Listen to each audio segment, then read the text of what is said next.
Hi, this is Gail Leeson, and I am reading to you today from Pickled to Death out of this enormous mystery book that you can also have in hardcover or in ebook form, um, which is a lot more portable and easier to carry around. Anyway, Chapter 1.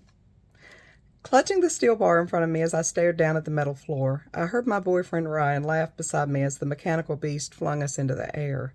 Squeezing my eyes shut against the images spinning past as we careened around, I decided I owed Jackie an apology for teasing her about not wanting to ride the Trigger Man. Hopefully the feeling would pass when the ride stopped because I didn't want to hear my cousin's smug, "I told you so." The ride slowed and mercifully ended.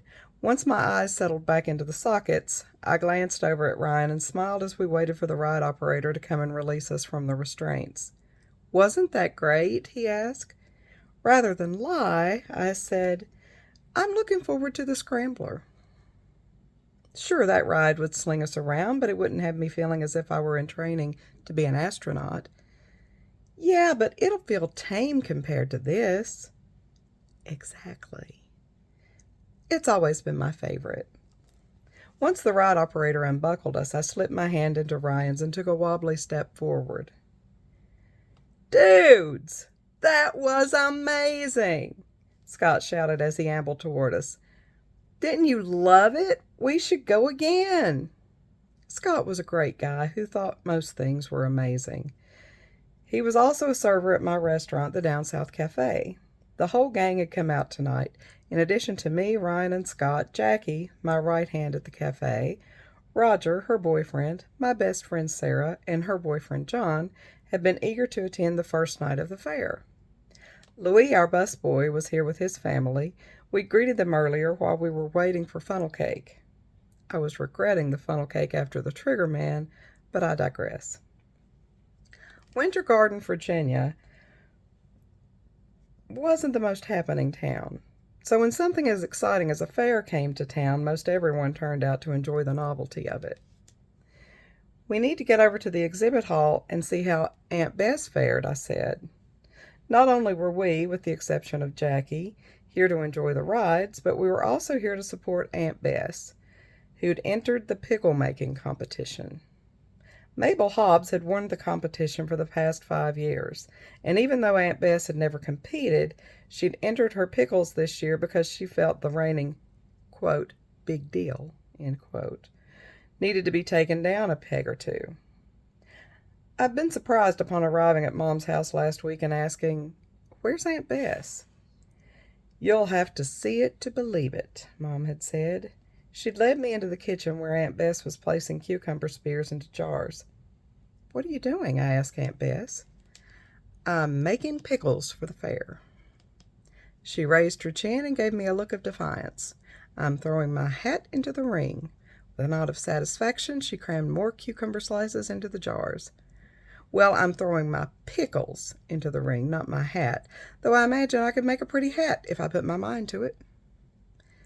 "You're entering the pickle competition?" I looked from Aunt Bess to Mom and back again. Aunt Bess had hung up her apron years ago. She now cajoled the rest of us into preparing whatever food she wanted. "Yes, I am," Aunt Bess said. "I was over at the beauty parlor yesterday, and Mabel Hobbs came in bragging that the mayor had called her Winter Garden's Pickle Queen and said that nobody could hold a candle to her when it came to pickle making. Well, by crackies, I'm fixing to show her that I can."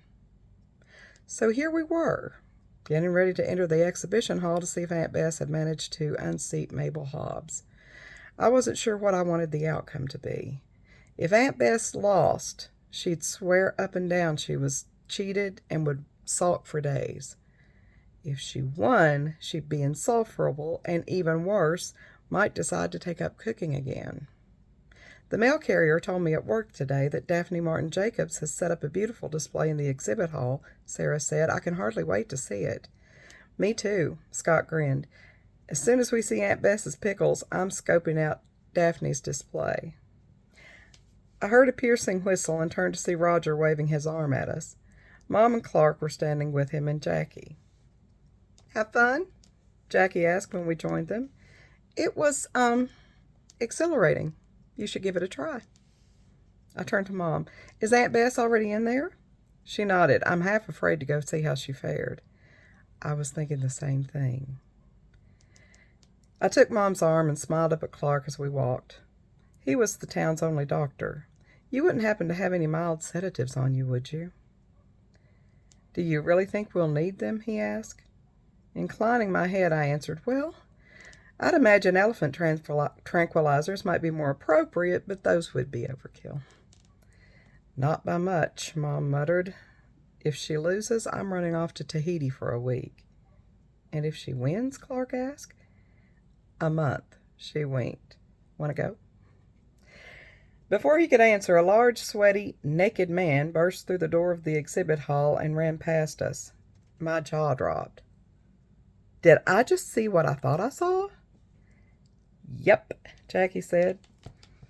2 security guards rushed out after the exhibitionist, and paused long enough for one of them to ask, which way did he go? I jerked my thumb over my shoulder. Why? Sarah asked. Just why? I suppose I should help the guards. Ryan was looking in the direction the trio had ran, but he didn't seem inclined to help. You're off duty, I said. Besides, it's not like the naked guy had a gun or anything. That's... A scream permeated the air, followed by another, and then a cacophony of a panicked crowd. Ryan brushed past us and hurried into the building. Stay here until I can find out what's happening, he called over his shoulder. Aunt Bess, Mom said softly. Granny. Jackie raced through the door behind Ryan. I might be needed. Clark muscled through the tide of people that were now pouring through the double doors of the building. And Aunt Bess might need us. I looked at Mom. You stay. The heck I will. Glancing around at the rest of our group, I could see they were as determined as Mom and me to get inside and make sure Aunt Bess was all right. We were jostled around by the crowd quite a bit, but we finally made it into the throng surrounding the pickle competition booth. Aunt Bess was standing off to the side beside Ryan, who was talking on his cell phone. There were several other security guards and officers nearby. Clark and a paramedic were crouched beside someone. Craning my neck, I could see it was Mabel Hobbs. She was lying on the concrete floor in an ever-widening pool of blood and pickle juice. A broken jar near her head indicated she'd been bashed over the head with her batch of first prize-winning pickles. The blue ribbon lay near the body.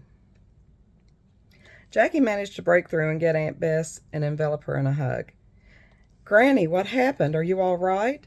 Excuse us, I said loudly. We're with the police.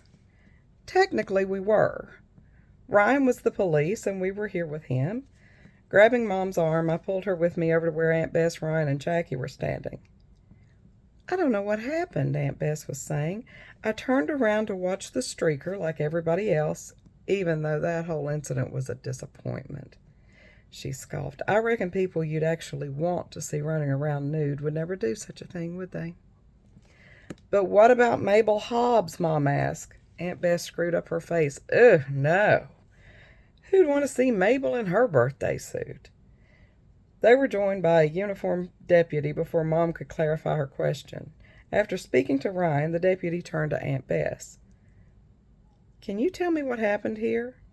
I'd never met the deputy before, but I was guessing he was taking charge of the situation.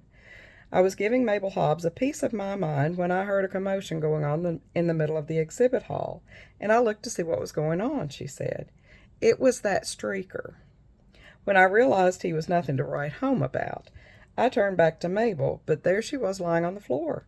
Somebody must have hit her over the head with that jar of pickles yonder. She pointed out the broken jar in case the deputy had missed it. Witnesses saw you and the victim arguing just prior to the disturbance, he said. Honey, it was disturbing, wasn't it? The whole shebang. First of all, Mabel got the daylights knocked out of her before I could finish telling her what a cheat I think she is, and the streaker wasn't anybody I'd want to see without his clothes on. Why, I remember back in the 70s when that sort of thing was in its heyday. Tell me about the argument you were having with Miss Hobbs, the deputy interrupted. Oh, that. I believe she buys her pickles from the grocery store and then puts them in her own jars to enter into the competition, and I told her so. Somebody needs to look into that and disqualify her, after they get her head bandaged up. Did you break that jar of pickles over the victim's head? He asked. Hey, you just wait a minute. Jackie stepped in front of Aunt Bess. My granny wouldn't. Roger stepped closer to Jackie.